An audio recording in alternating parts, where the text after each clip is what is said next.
अस्सलाम वालेकुम viewers, Ashraf cell YouTube channel में खुश आमदीद।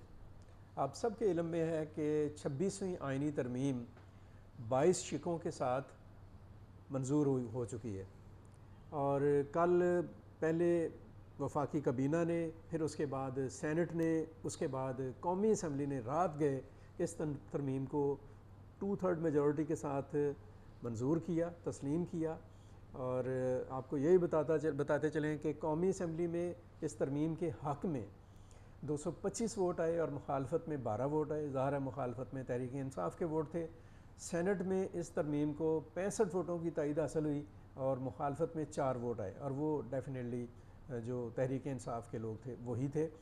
और काबीना के इजलास में भी इसको मुतफ़िक़ा तौर पर मंजूर किया गया और आज सदर मुमलिकत ने इसके ऊपर दस्तखत कर दिए, जिसके बाद ये एक इसका नफाज एक तरह से हो गया है। इस आइनी तरमीम के बाद मैं ये समझता हूँ कि अब सवाल ये पैदा होता है कि जो पाकिस्तान की सियासी जमातें हैं और सियासी क़यादत है उसको क्या करना चाहिए, ख़ास तौर पर पाकिस्तान तहरीक इंसाफ को क्या करना चाहिए। और इस आइनी तरमीम के बाद जो पाकिस्तान का निज़ाम अदल है वो कहाँ पे खड़ा होगा। और पाकिस्तान के निज़ाम अदल के हवाले से अगर हम बात करें तो बहुत सारे ऐसे केस हैं जो फ़ौजी नौइयत के हैं, जो 9 मई से तल्लुक़ रखते हैं। उन केसेस के ऊपर फ़ौजी अदालतें जौन सी हैं उनका स्टेक और उनका स्टैंड क्या होगा, और कौन से केसेस हैं जो फ़ौजी अदालतों में जाएंगे। ख़ास तौर पर क्या इमरान खान के केस को फ़ौजी अदालतों में रेफ़र कर दिया जाएगा, कि अगर जनरल फैज़ का केस जौन सा है फ़ौजी अदालत में है, या और बहुत सारे केसेस जौन से हैं जिनका ताल्लुक़ पाकिस्तान की मिलिट्री की तनसीबात पर हमलों से मुतल्लक़ है, अगर वो वहाँ पर मौजूद हैं तो डेफिनेटली अगर उसमें पाकिस्तान तहरीक इंसाफ के बानी चेयरमैन जो हैं उसमें उनका नाम आता है एविडेंस के साथ, दलाइल के साथ, तो उनको भी फ़ौजी अदालत में भेज दिया जाएगा। ये बड़ी एक आप कह लें कि एक आजमाइश की सूरत हाल है तहरीक इंसाफ के लिए। जो भी इन्होंने किया पिछले दिनों में इमरान खान की रिहाई के लिए जिस तरह का एहतजाज किया, शंघाई तावन तंजीम के मौके पर भी एहतजाज का ऐलान किया गया, और बहुत सारे मामलात हुए, बहुत सारे इक़दाम हुए। और फिर ये 26वीं आइनी तरमीम जब आई तो उसके ऊपर भी तहरीक इंसाफ ने एक बाकायदा आप कह लें कि इसकी भरपूर मुखालफत की, भरपूर मुखालफत। और मुखालफत इस तरह की हुई कि आप बजाय इस बात के कि अपना कोई जो तजावीज़ आपकी इसके मुकाबले में है वो जमा कराएँ या दें, इन्होंने बिल्कुल उसको अपोज़ किया। मौलाना फजल रहमान जो अपोजिशन में थे और बड़ी स्ट्रांगली अपोजिशन करते हैं और कर रहे हैं, वो इंगेज हुए, तहरीक इंसाफ के साथ भी इंगेज हुए, हुकूमती जमातों के साथ इंगेज हुए, बिलावल भुट्टो के साथ इंगेज हुए, और उन्होंने बहुत सारी इस तरमीम के अंदर इस्लाहात भी लेकर आए।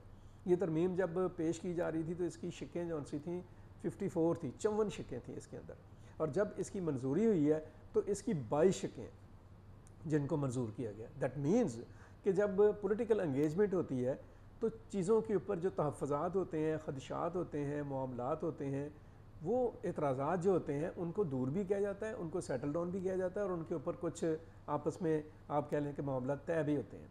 अब ये तरमीम तो हो गई है मंजूर, और उसके मुताबिक पार्लियामेंट की जो कमेटी है इस वक्त उसकी तश्कील का अमल जारी है, जो 12 रुकनी कमेटी बनेगी, 8 रुकन कौमी असम्बली के और 4 रुकन सैनेट के। और पीपल्स पार्टी ने उसके लिए अपने 3 नाम दे दिए हैं, बाकी पार्टियां और हुकूमती पार्टी भी दे देंगी। ये चलता रहेगा सिलसिला। 3 सीनियर 3 जजेस में से किसी एक जज को नए चीफ जस्टिस के तौर पर लेकर आया जाएगा ये अगले चंद दिनों में। लेकिन सवाल ये है कि अब तहरीक इंसाफ को क्या करना है। और मेरा मशवरा ये है तहरीक इंसाफ की जो क़यादत है उससे, कि अब खुदा के लिए ये जो एहतजाज और सड़कों और गलियों, चौराहों, बागात और पार्कों और बिलाखिर डी चौक पर जाकर जो हम हंगामा राई करते हैं ना, इस एटीट्यूड से हमें बाहर आना चाहिए। तहरीक इंसाफ को अब एक मैच्योर पॉलिटिकल पार्टी के तौर पर अपना रोल प्ले करना चाहिए। तरमीम बन चुकी है, इस तरमीम में अगर वो कोई बेहतरी चाहते हैं तो उसके लिए पार्लियामेंट बेहतरीन रास्ता है। अपने रवैयों में तब्दीली पैदा करें, इंगेजमेंट करें पॉलिटिकल पार्टीज़ के साथ, मईशत के ऊपर आप खुद कॉल कर लें, तहरीक इंसाफ वाले कॉल कर लें कि हम बुलाते हैं सब लोगों को राउंड टेबल कॉन्फ्रेंस के ऊपर, उस पर हमें इत्तफाक करना चाहिए। पॉलिटिकल अफेयर्स के ऊपर इत्तफाक करें, अपने रवैये में एक आप कह लें कि एक सियासी फरासत के साथ एक ऐसी लचक लेकर आएँ जिससे आपको सियासी तौर पर, जमहूरी तौर पर कोई फ़ायदा पहुँच सके। اس طرح کی جو اکڑ ہوتی ہے اور اس طرح کا جو رویہ ہوتا ہے وہ ٹوٹ پھوٹ کا ہی اس کے نتائج آ سکتے ہیں اور کوئی نتائج نہیں آئیں گے. اور یاد رکھیں موسٹ پروبیبلی زیادہ امکان یہی ہے کہ خان صاحب کے کیسز جو سے ہیں وہ ملٹری کورٹس میں چلے جائیں گے. تو یہ بڑی ایک سنگین صورتحال ہے. اس کو سمجھیں اور اس کو سمجھنے کی کوشش کریں. اپنے لاہے عمل پر ایک دفعہ اس کو ری وزٹ کریں, اس کو غور کریں, اس میں بہتری لائیں ایک پازیٹیو ڈائریکشن کے طور پر. ایک اس کے اندر آپ کہہ لیں گے جو پولیٹکس, آپ پولیٹکس کا نام لیتے ہیں, آپ پولیٹیکل آپ کلیم کرتے ہیں اپنے آپ کو پولیٹیکل پارٹی کے طور پر, تو سیاسی پارٹی بنے.